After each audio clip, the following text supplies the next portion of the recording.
Platforming players correctly. What does it mean? Why is it so important? How does it affect a team's performance? And where have Spurs been going so wrong with platforming in recent times? Let's get into it. Welcome to Nick's COYS Corner.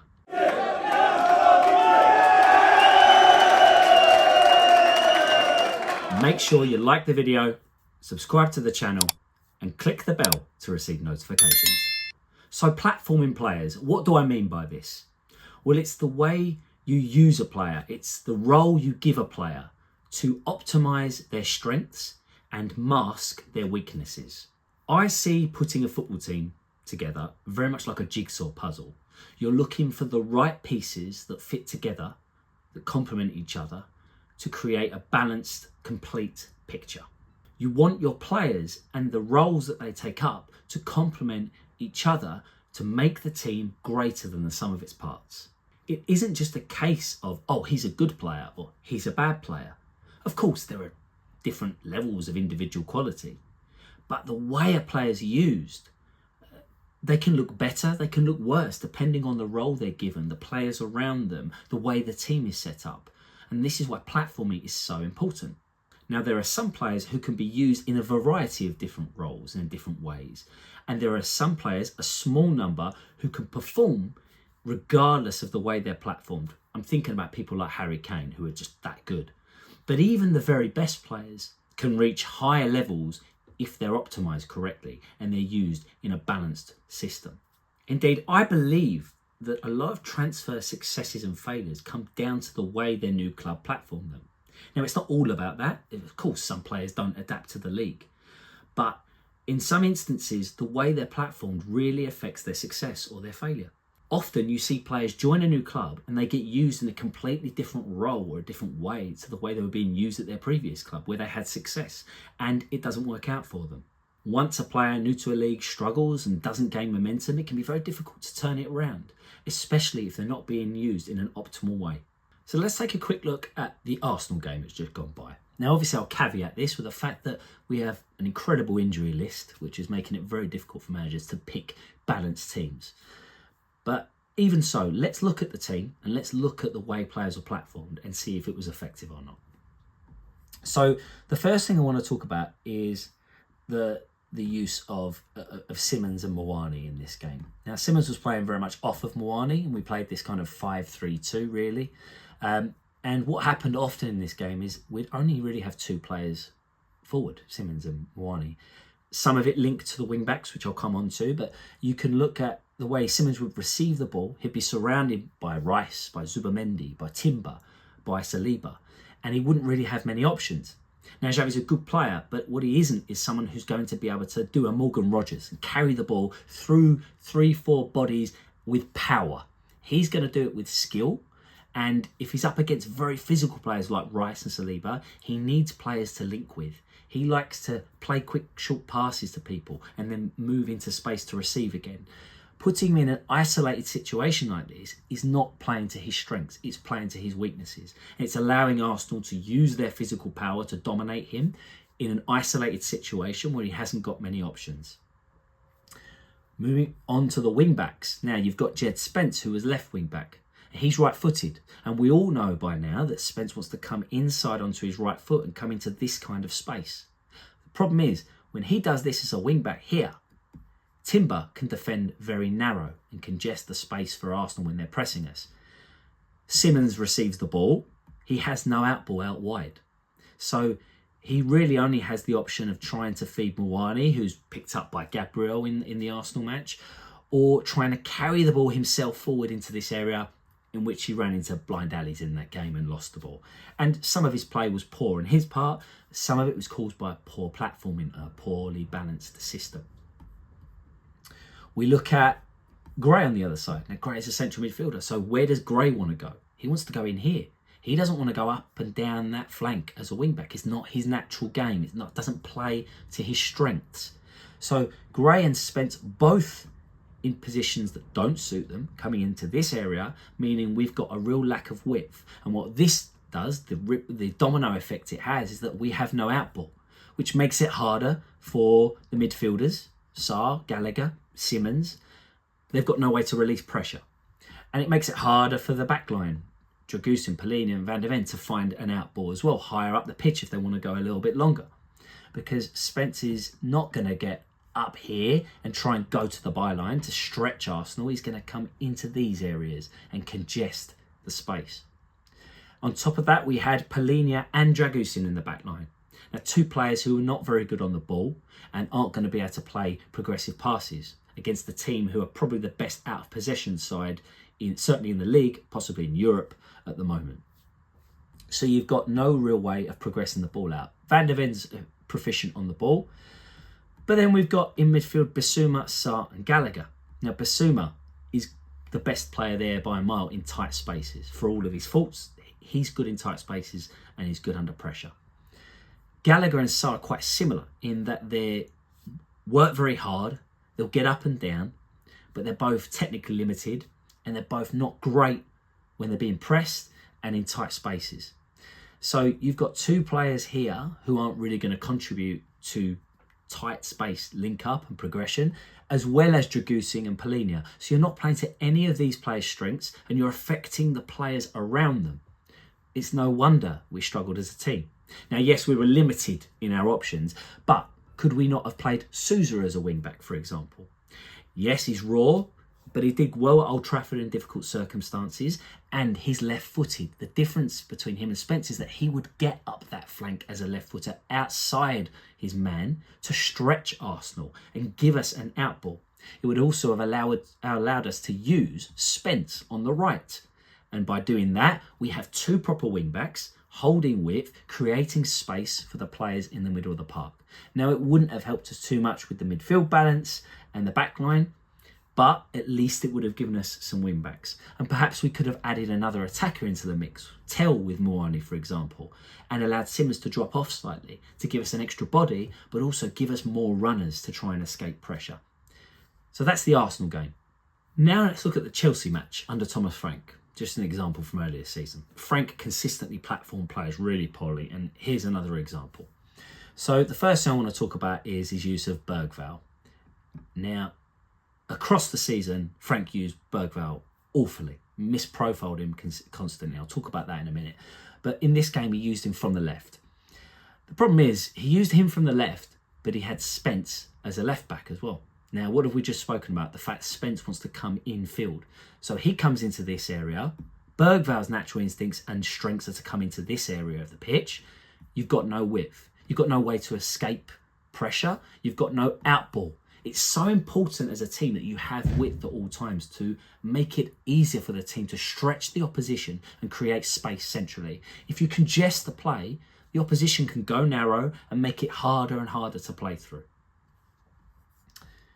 Then you've got his use of Sarr high up the pitch. Now, Sarr, really good at pressing, but not great technically. He's not going to find incisive passes, and he's playing high up the pitch where he can't even use his kind of ground coverage as well, because he can't. What he's good at is getting the ball deeper and bringing it forward. If he's already starting higher up the pitch, all he can really do is use his pressing ability, and his other strengths are kind of rendered null and void. Then you've got the Bentancur and Polina double pivot, which spoken about so much by our fans this season, and they don't complement each other. Bentancur needs someone next to him who's kind of got a better passer, can progress the ball really well and can complement him. And Polina needs someone that's mobile next to him, really mobile, and can do all of the progression, because he's not going to do any of it. So a really poor pairing, and by having that poor pairing, it affects the whole team, because now you've got no way of progressing the ball through the middle of the park, which means you're not going to service your attacking players, which means you're going to look really blunt and you're going to be really easy for the opposition to press and stop you getting out. And on top of that, we were missing Romero, so you're lacking Romero's progression at the back on top of that double pivot, which makes it even worse. So as you can see here, really poor platforming, and you end up making all of the players look worse. Yeah, Moani hardly gets any service because there's no way to move the ball forward. Bergvall doesn't really get in the game. He actually went off early anyway, but this happened to him several times during the season. Doesn't get the game. Xavi comes on in a similar role. And again, he is ineffective because he has Spence coming inside into his kind of area, where what he needs is someone like Ram was at Leipzig, going on the outside to create space for him to operate in this kind of inside left channel. So really poor use of Bergvall and then Xavi when he came on, poor use of Sarr, poor choice of double pivot with their roles, and that has a knock-on effect for the whole team and means every player struggles in that game. And like I said, Bergvall used poorly all season. You know, Frank kept using him as a number 10 left winger. His strengths lie in playing central midfield. He is a deeper central midfielder that wants to get on the ball as much as possible and then carry it with energy, use his physicality in midfield to bomb around the pitch and be everywhere, and then improve and develop his passing game, with which I think he's got a lot of untapped potential. He's got the technical quality to take the ball and drive up the pitch with it and help us progress, or take the ball and play quick, short passes or switch the play. He can do that. Yet all season has been used for higher up the pitch, which doesn't suit his game. He's not a massively nimble player, and you're putting him in areas of the pitch where he's under real pressure higher up, where he has to receive on the half turn. He has to try and pick up pockets and play incisive balls, and that's not his game. So you're not playing to his strengths. You're not going to see great performances from him. Another example of using a player poorly, Tell, when he's been used so often, has been used wide on the touchline, and Ange did this as well. And Tell's strengths lie in playing in the inside channels where he can attack the goal and get closer to goal to get shots off, a bit like Son. And instead, Tell's been used really wide. He's not a touchline player. So you're playing to his weaknesses, not his strengths. So the chances of him performing well and being consistent are much less. And to prove I'm being fair, and let's look at another manager, Ange, and he also had issues with platforming, which affected the team. So here you've got kind of a typical Ange kind of lineup with Udogie, Porro, Van der Ven, Romero, Bissouma, Sarr, Maddison, Son, Solanke, and Kulusevski, right? And the wide players here, this was a big issue Ange had, and he consistently got it wrong. He would deploy Son and Kulusevski in really wide roles, right? But neither of them are touchline players. They both thrive in the kind of inside spaces. They're not kind of two-way dribblers who want to be out wide, taking their man on both ways. Son has never been that kind of player. He's always been a player who does his best work making runs in this area, playing off of people. And then, yes, sure, he can peel wide and do the occasional bit of work here, but he does his best work in this area. Yet he was stuck out here so often. Same with Kulusevski. He hasn't really got the speed, the agility to play really wide and take his man on both ways. He is better coming into this area. And yet we never really, for example, use Kulusevski coming in here with a fullback bombing on the overlap, which would suit both Porro as a fullback and Kulusevski as an attacking player, because then he's allowed to go into the space he likes to play in, and he's got someone outside to take the fullback or whoever's tracking him away and allow Deki to come inside and attack the space.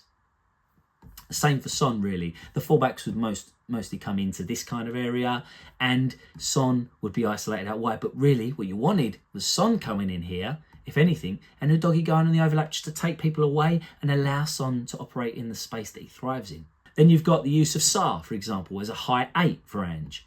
And this was also a problem because Sarr lacks technical quality. He isn't great in tight spaces. So you're trying to be a team that dominates possession, but you've got players in attack here who aren't comfortable with the ball higher up the pitch. And so you're platforming him poorly, and it has a knock-on effect for the whole team.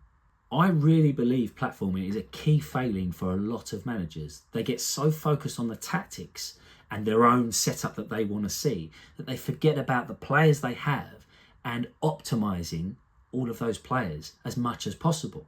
And the ironic thing is, when you don't do that well, you end up with a poorly performing team, or a team that doesn't perform to its highest potential. Probably the best manager I've seen for platforming at Spurs has been Pochettino. You know, he developed a team, he looked at the players he had, he brought players in, and he figured out a way to get the most out of all of them. You think about the way he used the flying fullbacks of Walker and Rose. Now, they weren't technically amazing, but he used their athleticism, their aggression, their pace to get up and down, and hold the width.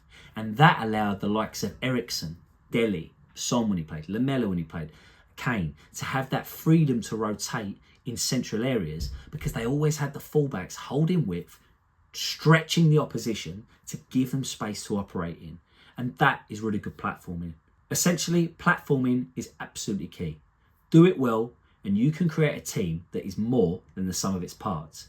But do it poorly, and you can not only affect the individual players' performances, but also the team. And you can end up like we are now, where you really struggle and individual players struggle as well as the team. What really happens is you end up making everyone look much worse than they actually are. Now, it's not all about platforming. There's obviously tactics do come into it, the mentality you have, the way you set up, do you want to attack, things like that. But I do think profiling players and platforming them well is such a key part of the game that gets underrated. So the next time you watch a match and focus on an individual player, ask yourself this question: is that player being used in the most effective way? Or are they being set up to fail? Thanks for watching. I hope you found that insightful and engaging. Let me know in the comments below any other examples you can think of players being poorly platformed. It doesn't even have to be a Spurs player. It could be a player at another team. If you like the video, please subscribe to the channel. It really does help and make a difference. I'll see you in the next one. As always, come on you Spurs!